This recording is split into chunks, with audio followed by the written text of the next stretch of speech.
Kaze nanone muri gahunda z'amakuru ndetse n'ibiganiro byacu ngiye kubabwira uburyo umukuru w'igihugu cy'u Rwanda Perezida Paul Kagame ageze ku kibuga cy'indege cya Goma giherereye mu burasirazuba bwa Repubulika ya Demokarasi ya Kongo, avuze amagambo akomeye cyane agenewe Perezida Felix Tshisekedi, agenewe Perezida Emmanuel Macron, agenewe ndetse n'abarwanyi ba M23. Byinshi cyane kuri ayo magambo umukuru w'igihugu cy'u Rwanda avuze ku kibuga cy'indege cya Goma kimaze iminsi giteza impaka, byose ndaje mbigarukeho mbirambure muri rusange.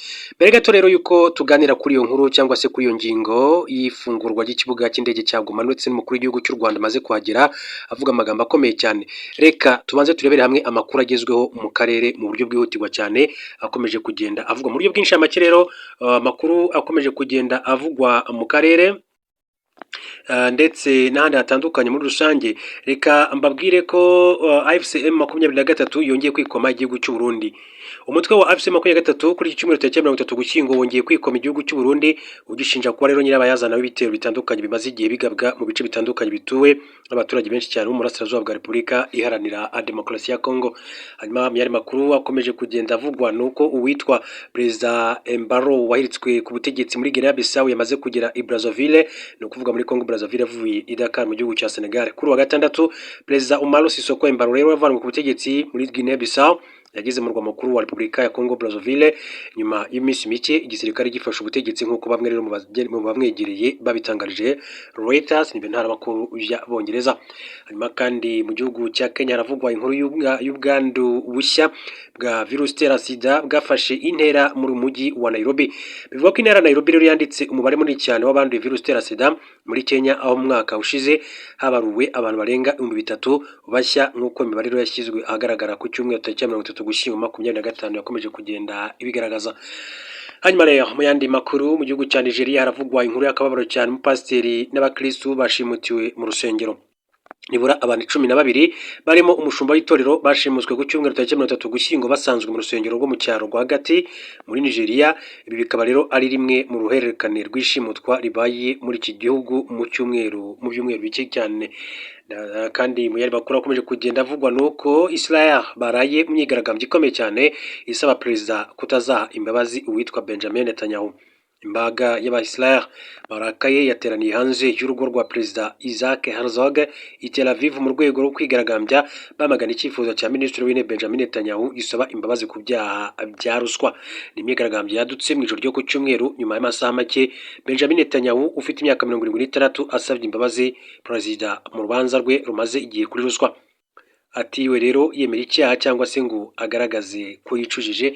Abaturage rero bakaba bagize gutya barigaragambya ku myigaragambyo ikomeye cyane. Hanyuma andi makuru agezweho kandi akomeje kugenda avugwa ni Ramaphosa, ni perezida wa Afurika y'Epfo, akaba yamaganye iterabwoba rya Perezida Trump ryo kumuheza mu nama ya G20.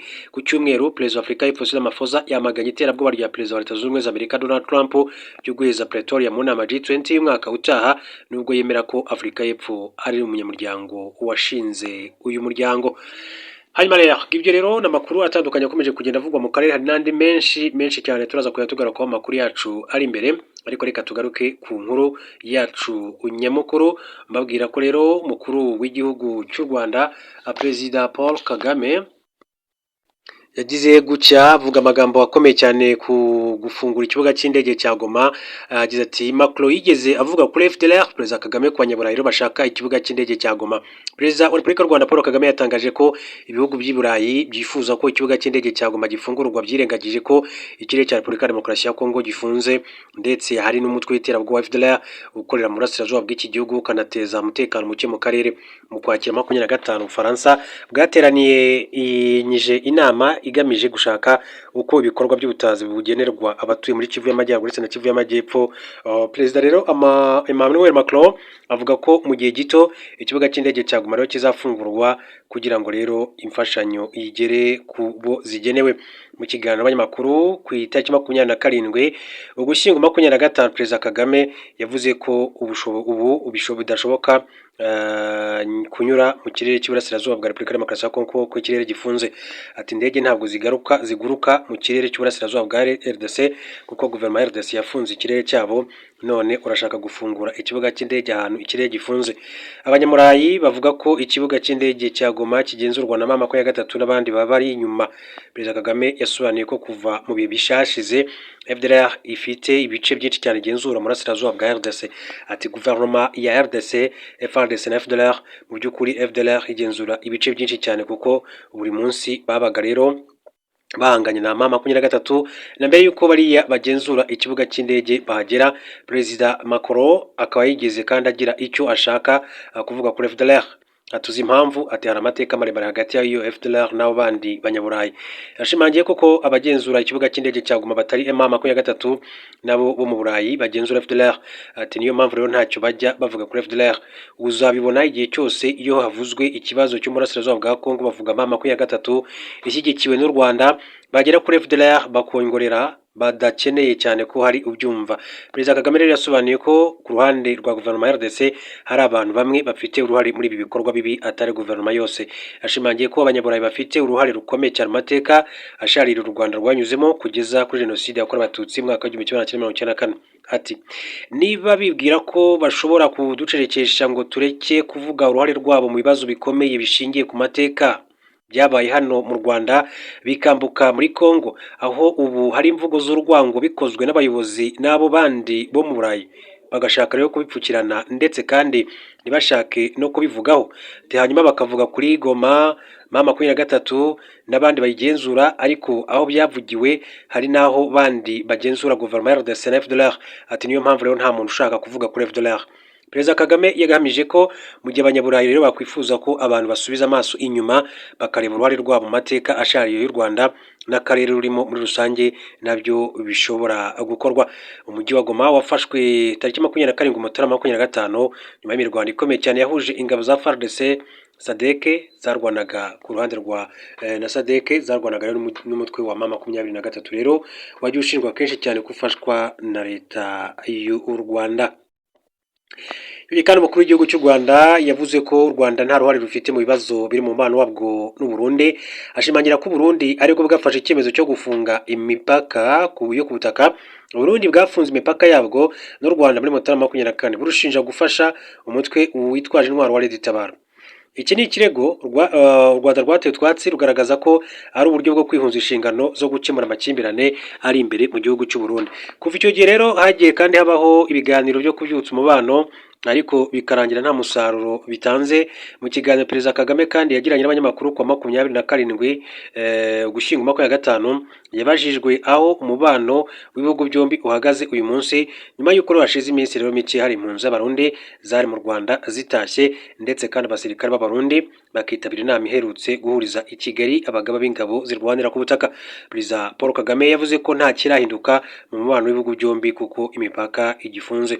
Ati imipaka yo iracyameze nk'uko yari imeze, ariko twebwe na mbere ya hose no gufungwa kw'iyo mipaka nta ruhare u Rwanda rubifitemo na ruto.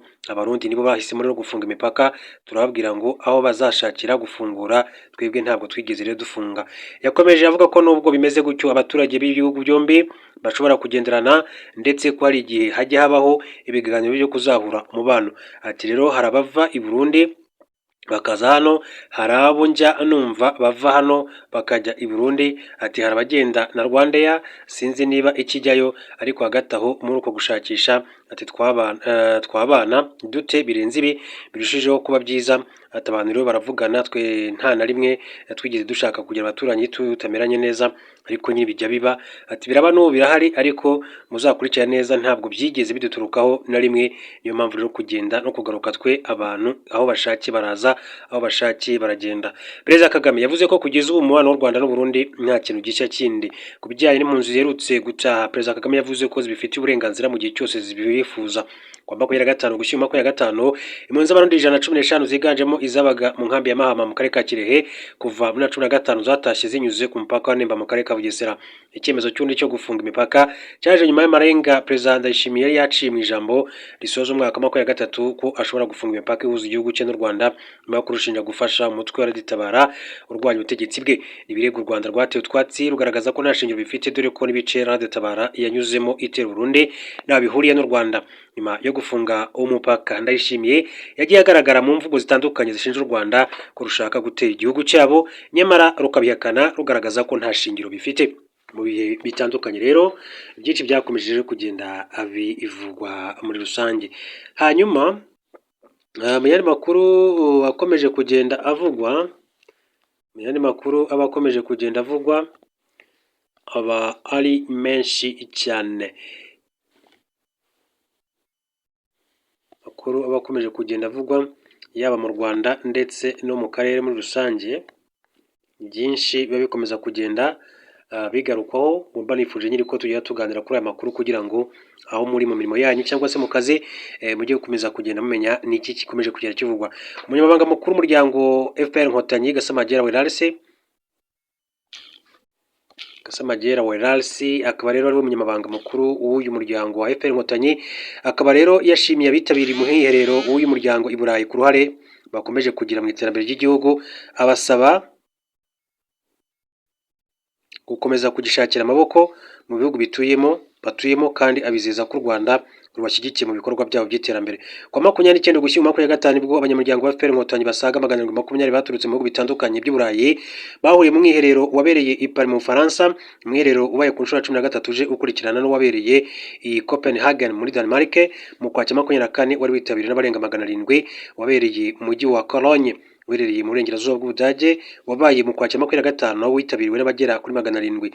Igikorwa cyatangiye ambasaderi w'u Rwanda mu Bufaransa François Nkurikiyimfura aha ikaze abanyamuryango ba FPR Inkotanyi, ariko yitsa cyane ku gusaba urubyiruko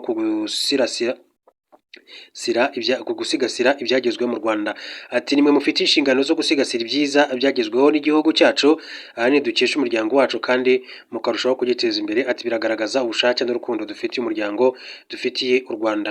Afungura umwiherero, Ambasaderi Gasamagera Welalsi yagejeje ku banyamuryango ubutumwa bwa Perezida Paul Kagame akaba na chairman w'umuryango wa FPR Inkotanyi.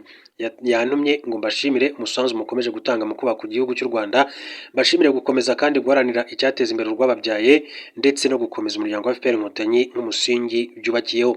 Ambasaderi Gasamagera yakomeje avuga ko Perezida Kagame asaba abanyamuryango wa FPR Inkotanyi rero gukomeza gushakira igihugu imbuto n'amaboko, bakaba mu b'imbere ku ruhembe rwo kuruteza imbere no gusigasira byinshi byiza abanyarwanda maze kugeraho. Ambasaderi Gasamagera yashimiye abitabiriye mu mwiherero uruhare bakomeje kugira mu iterambere ry'igihugu. Arakomeza ati ubumwe buvuga kuba hamwe. Ati dufite ikiduhuje, icyerekezo kimwe duhurije hamwe, dufite ibiduhuza byinshi birimo isano ku gihugu kimwe, ariko ndangagaciro zimwe tugenderaho, dukomeze gusigasira ubwo bumwe. Ambasaderi Gasamagera yagaragaje ko abanyarwanda bakwiriye kwiyumvisha ko umunyarwanda ubanye n'abandi mu bwizerane n'ubufatanye azashakisha ubuzima hari hose, icyo rwo aronse akagishora mu gihugu cye yizeye inyungu azavanamo kandi ariko nacyo agiteza imbere. Ati urubyiruko rero ruzitabira rwumva aho ruri icyo bari cyo, bizera imiyoborere yabo kandi bayigizemo uruhare. Ati nibo dukorera, ati nibo tuzaraga ibyo dufite, abakuru dusoze ikivi cyacu. Ashimira abateguye umwiherero yakomeje agira ati ndabizi ko mwafatanyije muri benshi kandi mwabiteguye nk'itsinda ry'abayobozi bayoboye abandi mu bihugu byose bigize uyu muryango mugabane. Ati mu gutangira kugeza uyu munsi imikoranire ati mwagaragaje muzabikomeze, niko umuryango uri kandi ukora kuva wabaho. Yeretse abitabiriye ko bidakwiriye kuba iby'umwiherero gusa, ahubwo bikwiriye kwimakazwa ndetse no mu bikorwa byose bigamije iterambere ry'igihugu n'abanyarwanda. Ati bizakomeze rero bibarange, ati bibe ikibatsi cyo kugera kuri byinshi byiza kandi dukoresheje bidatwaye amikoro menshi. Yongeye asaba aba banyamuryango guhora bumva ko aho bari hose ko bari mu butumwa bwo gushakira u Rwanda amaboko, ko nubwo bitoroshye ariko bakwiriye kumva ndetse bakabigeraho nk'uko bikwiye. Ambasaderi Gasamagera yaragize ati kugera kuri iki cyerekezo ntibipfa kwizana, ahubwo bisaba kwiha intego z'iterambere buri wese aho aherereye, kuko aho u Rwanda rwiyemeje kugera ari kure cyane, nubwo rugeze ahashimishije ariko rugomba kurushaho. Chairman wa FPR Inkotanyi mu Bufaransa Constantin Ashimwe yibukije abitabiriye umwiherero ko igihugu gikenera umuhati w'abaturage bacyo kugira ngo gikomeze kubaka ejo heza hashingiye ku iterambere rirambye kandi ridaheza. Minisitiri w'ubumwe bw'Abanyarwanda n'inshingano mboneragihugu Dr Bizimana Jean Damascene, Senateri Rwizeyimana Evode na Ambasaderi w'u Rwanda mu Bwongereza George Musinge bahuriye mu kiganiro cyagarukaga rero ku guharanira ubumwe. Baganiriye ku bibazo by'imbere mu gihugu bishobora kandi guhungabanya ubumwe bw'abanyarwanda n'igitutu cyo mu karere ndetse no ku rwego mpuzamahanga, ndetse n'imbogamizi abanyarwanda batuye i Burayi bahura nazo. Nyuma y'ibi biganiro abanyamuryango bagaragaje uko bumva ibintu kuri iyi ngingo. Minisitiri w'ubumwe bw'abanyarwanda n'inshingano mboneragihugu Dr Bizimana Jean Damascene yavuze ko indangagaciro y'ubufatanye, urugamba rwo kurwanya abapfobya u Rwanda ku mbuga nkoranyambaga, inshingano za buri wese. Ati tubikore twifashishije ibimenyetso. Senateri Evode Uwizeyimana yavuze ko diplomasi y'u Rwanda ikomeje kugaragara ku ruhando mpuzamahanga yifashishije uburyo u Rwanda rero ruri mu bya mbere mu bihugu biri mu butumwa bw'amahoro ku isi. Ambasaderi w'u Rwanda mu Bwongereza Johnson Busingye yagaragaje ko abanyarwanda bakwiye gukomera ku bumwe n'ubudaheranwa bwabo. Ati tukabikorera kubaka igihugu, mureke dukomeze urugamba, mureke duharanire icyerekezo mu cyacu. Muri uyu muhuro kandi umuyobozi mukuru wa Kepler Nathalie Munyampenda, umuyobozi ushinzwe ishoramari mu rwego rw'igihugu rw'iterambere RDB Michel Murungi na Hervé Maniraguha uba mu Suisse bahuriye mu kiganiro cyagarutse ku ruhare rw'abanyarwanda batuye mu mahanga mu iterambere ry'igihugu. Hibanzwe ku rugendo rw'iterambere ry'u Rwanda, ibyagezweho mu nzego zitandukanye aho u Rwanda kandi rugeze mu kwimakaza ikoranabuhanga, serivisi zifasha abo muri diaspora, aho gushora imari ndetse n'ibindi. Michel Murungi yagarutse by'umwihariko ku rugendo rw'iterambere rwaranze u Rwanda mu nzego zitandukanye nk'ubukungu, imibereho myiza y'abaturage n'imiyoborere. Yagarutse ku bigo biha serivisi abo muri diaspora nyarwanda, uburyo u Rwanda kandi rukomeje gutera imbere mu ikoranabuhanga n'amahirwe y'ishoramari ari mu gihugu cy'u Rwanda. Ni byinshi cyane rero bakomeje kugenda bagarukaho n'igikorwa cyasojwe kandi n'umusabane, aho abahanzi barimo Mireille Mukakigeri, DJ Flora Nyirimbabazi, Marshal Mfiteyezu de Gaulle, Ben Kayiranga, Ben Ingabo, Ngarukiye Daniel, Didier Taji, Jules Sentore, Herment Ale, bose bagiye basusurutsa abari bitabiriye iki gikorwa. Hanyuma mu yandi makuru, polisi y'u Rwanda ikorera mu karere ka Gisagara yatangaje ko yataye muri yombi abagabo bagera kuri 3 bakekwaho kwica baciye ijosi y'umugabo w'imyaka 21 witwa Abijuru Atanaze ubwo yari avuye aho acururiza yerekeje mu isantere ya Nyaruteja. Byabereye mu mudugudu wa Shyombo, akagari ka Nyabikenke, umurenge wa Kigembe ho mu karere ka Gisagara mu ijoro ryo ku 29 rishyira ku itariki 30 Gushyingo 2025, aho umugabo wari usanzwe akora akazi k'ubucuruzi bw'inyama na kantine muri centre yitwa Umurangara, ubwo yarasoje akazi rero yerekeje muri centre ya Nyaruteja, maze ageze mu nzira abantu baramutega baramwica. Umuyobozi w'akarere ka Nyabikenke w'akagari ka Nyabikenke witwa Nyirakamana Antoinette yabwiye ikinyamakuru Ijyakadomo.com cy'inkuru ko ubwo uyu mugabo rero yerekezaga muri centre ya Nyaruteja yageze ahantu hasa nk'ari umwijima hitaruye ingo hagati y'ikawa, maze abantu bagahita bamutega bakamutema ku ijosi ndetse baranamwambura amafaranga yari afite. Umuvugizi wa polisi mu ntara y'Amajyepfo Chief Inspector of Police Kamanzi Hasani yavuze ko uyu mugabo rero yaba yishwe n'abantu bashaka kumwimiraho, kuko ngo bari bamaze igihe bamuhigira ko bazamuhana. Abakekwaho kugira uruhare mu rupfu rwe banafashwe barimo umugabo wahoraga rero amubwira ko azamwimuraho, aho yahoraga aravuga ko yababajwe nuko aherutse kubafungishiriza umwana. Chief Inspector of Police Kamanzi yakomeje avuga ko umurambo wa nyakwigendera wajyanywe ku bitaro bya Kibirizi gukorerwa isuzuma, mu gihe abakekwaho kumwica bo bafungiye kuri sitasiyo ya polisi ya Nyanza mu karere mu gihe iperereza bo rikomeje. Hanyuma rero itangazamakuru ryamenye ko nyakwigendera Abijuru Atanaze asize rero umugore n'umwana umwe. Reka tuvuge ngo Imana imuhe iruko ridashira kandi ikomeze abasigaye. Reka nanjye bashimire cyane, mbifurize gukomeza kugira